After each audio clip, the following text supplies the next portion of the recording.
مسلسل پاکستان اپنا case FATF کو ایکسپلین کر رہا ہے۔ فائنینشیل ایکشن ٹاسک فورس نے پاکستان کو گرے لسٹ میں رکھا ہوا ہے۔ اس سے پہلے جو آخری میٹنگ ہوئی تھی FATF کی اکتوبر میں، اس میں پاکستان کے لیے سخت تنبیہ بھی جاری کی گئی تھی، جس کے بعد پاکستان نے اپنے اقدامات جو FATF کو تسلی کرانے کے لیے کیے ہیں اس میں تیزی بھی آئی ہے۔ اب اس حوالے سے ایک رپورٹ اس مہینے FATF میں جمع کرائی، جس کے جواب میں FATF نے اطلاعات کے مطابق پاکستانی حکام سے مزید سوالات اور مزید تحفظات کے حوالے سے کلیریفیکیشنز مانگی ہیں۔ اطلاعات کے مطابق 100 سے زائد سوالات پوچھے گئے ہیں، جس میں بنیادی طور پہ ان کا فوکس جو ہے وہ پاکستان میں مدرسوں سے متعلق یا جو دینی مدارس کے حوالے سے جو ایکشن لیے گئے ہیں اس کے بارے میں سوالات ہیں۔ کالعدم تنظیموں کے حوالے سے پاکستان جو اقدامات کر رہا ہے اس کے حوالے سے مزید سوالات ہیں، مزید وضاحتیں مانگی گئی ہیں۔ کہا جا رہا ہے کہ آئندہ ماہ چین میں اس سلسلے میں ایک بڑا اجلاس ہوگا، جس میں پاکستان کی پروگریس رپورٹ کے حوالے سے FATF اپنا ایک ذہن بنائے گا اور شاید فروری میں پاکستان کے بارے میں وہ اپنی پہلی رپورٹ جاری کرے گا۔ ماہرین یہ کہتے ہیں کہ یہ پورے معاملات ایک جاری عمل ہے اور یہ شاید آئندہ پورے سال جاری رہے، لیکن ہر لحاظ سے پاکستان FATF کے ساتھ جو مراسم میں ہیں، جو پاکستان FATF کو جوابات دے رہا ہے، پاکستان FATF کے تحفظات اور اقدامات کے باعث جو اپنے اقدامات لے رہا ہے، یقیناً اس سے صورتحال گزشتہ سال کے مقابلے میں کہیں بہتر ہے۔ اس صورتحال میں مزید بات کرتے ہیں، ہمارے ساتھ سیکیورٹی اور اینٹی ٹیررزم ایشوز کے ماہر جناب عامر رانا موجود ہیں۔ بہت بہت شکریہ عامر رانا صاحب۔ کیا خبریں ہیں، کیا سوالات ہم سے پوچھے جا رہے ہیں جو اب مزید جو کوشچنر آیا ہے یا کیوریز آئی ہیں FATF کی جانب سے، ان کے بارے میں ہم کیا جانتے ہیں؟ دیکھیے، زیادہ تر جو سوالات اٹھائے گئے ہیں ان کی نوعیت وہی ہے جو بار بار اٹھائے جاتے رہے۔ مثلاً وہ کہتے ہیں کہ پاکستان میں جن کالعدم تنظیموں کے خلاف ایکشن لیا گیا ہے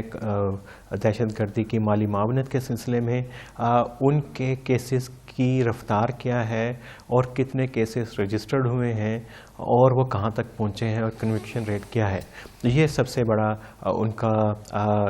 سوال ہے، اور اس میں پاکستان نے ابھی حالیہ دنوں میں ہم نے دیکھا ہے کہ حافظ سعید صاحب کو کیس کے اندر کچھ پیش رفت ہوئی تھی، تو ہمارا خیال تھا کہ شاید اس کے بعد جو FATF کے خاص طور پہ APG کے ایٹیچیوڈ کے اندر قدرے نرمی آئے گی۔ تو ان سوالات کی نوعیت وہی ہے، شاید وہ صرف ایک کیس کے اوپر پیش رفت سے پاکستان مطمئن نہیں کر پایا ہے۔ باقی نوعیت ان کی وہی ہے سوالات کی کہ آپ کا انسٹیٹیوشنل میکنزمز کیا ہے، کس طریقے سے ایوالو کر رہے ہیں آپ انسٹیٹیوشن رسپانس FATF کے اقدامات کے بارے میں۔ ان کے اوپر ہم آپ کے پروگرام میں بہت پہلے بھی بات کر چکے ہیں۔ کوارڈینیشن کا ایشو تھا، کمپیریٹیولی بہت بہتر ہوئی ہے،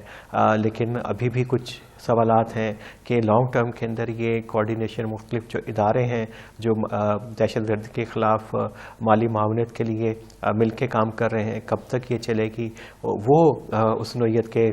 سوالات ہیں۔ اور پھر کچھ لیجسلیشن سے ریلیٹڈ سوالات ہیں جو پاکستان نے کہا تھا کہ شاید وہ ہم فروری تک اگر ٹائم ملتا ہے تو فروری کے بعد جو اقدامات پاکستان نے اپنے لیے رکھے ہوئے ہیں تو اس کے اندر انہوں نے اس کو رکھا ہوا۔ لیکن جو ابھی تک کے جو سوالات آئے ہیں وہ ایک وارننگ کے ساتھ آئے ہیں، اور انہوں نے کہا ہے کہ فروری سے پہلے باقی جو اقدامات ہیں ان کو بھی اس کی طرف بھی پیش رفت ہونی چاہیے۔ ابھی دیکھنا پڑے گا کہ یہ جو وارننگ ہے کہ پاکستان اپنے سفارتی ذرائع سے اس کو کیسے دور کر سکتا ہے، خاص طور کے اوپر جب یہ اگلی میٹنگ جو ہے بیجنگ کے اندر ہونے جا رہی ہے۔ اور عامر رانا صاحب، یہ کہ پچھلے کم از کم 5-6 مہینے سے تو ہم یقین سے کہہ سکتے ہیں کہ پاکستان بہت بھرپور کوشش کر رہا ہے کہ جو بھی سوالات ہیں، جو بھی تحفظات ہیں، جو بھی ڈاؤٹس ہیں ان کو دور کریں FATF کے، لیکن اس کے باوجود ابھی تک ہم ایک تسلی، خاطر خواہ تسلی کیوں نہیں کرا پا رہے، تحفظات دور کیوں نہیں ہو رہے؟ دیکھیے، ہم یہی کہہ رہے ہیں کہ ہماری اپروچ جو ہے بنیادی طور کے اوپر فائر فائٹنگ کی ہے، یا ٹیکٹیکل اپروچ کہہ لیں کہ اگر آپ سے کوئی ایک مطالبہ کیا جاتا ہے کہ آپ یہ کام کریں تو ہم کوشش کرتے ہیں کہ اس کے اس سوال کے جواب دے دیے جائیں. لیکن چونکہ فیٹف جو ہے ایک اسٹینڈرڈائزیشن کا ادارہ ہے جس کے اوپر ہم بار بار بات کرتے ہیں, وہ ان کی ریکوائرمنٹ ہے کہ آپ اس کو انسٹیٹیوشنل لیول کے اوپر اقدامات کریں. اس کی مثال یہ ہے کہ جیسے ابھی انہوں نے کہا کہ جو انسداد دہشت گردی کے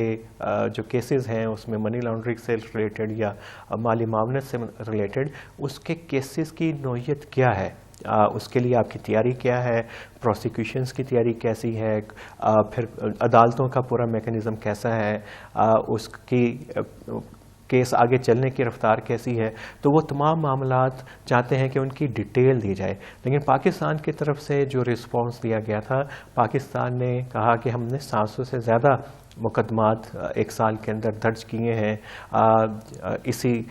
شک سے ریلیٹڈ, لیکن اس کے لیے ساتھ ویریفیکیشن کا میکانزم نہیں ہے. تو یہ اس قسم کے کی صورتحال ہے. پاکستان سمجھتا ہے کہ وہ مطمئن کر پائے گا فیٹف کو اعداد و شمار دے کے, لیکن فیٹف کی طرف سے ہمیشہ یہی آتا ہے کہ ویریفیکیشن کا ہو, اور ویریفیکیشن اسی وقت ممکن ہو سکتی ہے. یہ بتائے گا صاحب کہ ایک فرام انڈیپینڈنٹ سٹینڈ پوائنٹ کہ یہ آفٹر آل 5-6 مہینے سے تو پاکستان بھرپور ایفرٹ کر رہا ہے, وہ پھر اکتوبر کے بعد سے ابھی 2 مہینے پچھلے تو بہت زیادہ ایفرٹ کیے. تو کیا کوئی اس حوالے سے جو پروگریس ہے وہ ہم رپورٹ نہیں کر سکتے, یا ایف اے ٹی ایف کو کچھ معاملات میں بھی ہم تسلی نہیں کرا سکیں کیا؟ دیکھیے, جو سب سے عام پیش رفت تو یہی ہوئی کہ فیٹف سے متعلق ایک علیحدہ سے انیشیٹو لیا گیا ہے, اور اس میں ایک سیکریٹریٹ بنایا گیا ہے کہ اس کو ایک سیریس مسئلے کے طور کے اوپر لیا جائے, جس میں پاکستان کے تمام سیکیورٹی ادارے ان کی نمائندگی موجود ہے, اور کوشش کی جا رہی ہے کہ مربوط اور ایک رسپانس دیا جائے. لیکن ایک سیکریٹریٹ کے بنانے سے ہم ایک اس کی چیک لسٹ کو سامنے رکھ لیں اور کہیں کہ ہم نے یہ کر لیا اور یہ تمام چیزیں کر لیں, وہ شاید اس سیکریٹریٹ سے وہ کے مقاصد جو ہیں وہ پورے نہیں ہو پا رہے ہیں جب تک ایک بہت ہی کمپریہنسو انڈرسٹینڈنگ نہیں ہوگی مختلف مالیاتی اداروں کے درمیان اور سیکیورٹی اداروں کے درمیان. اس میں اسٹیٹ بینک سے لے کے ہماری جو فائننس منسٹری ہے, پھر انٹیریئر منسٹری ہے, پھر نیکٹا ہے, پھر FIA ہے, ان سب کو ایک مربوط نظام کے اندر ان کو پرونا ہے کہ کہیں سے بھی ایسا اسپیس نہ رہ جائے کہ جہاں سے لیکیج ہو سکے کہ دہشت گرد یا جو جرائم پیشہ افراد ہیں اس کو مس یوز کر سکیں پاکستان کے مالیاتی نظام کو. بہت شکریہ عامر رانا ہمارے ساتھ موجود تھے.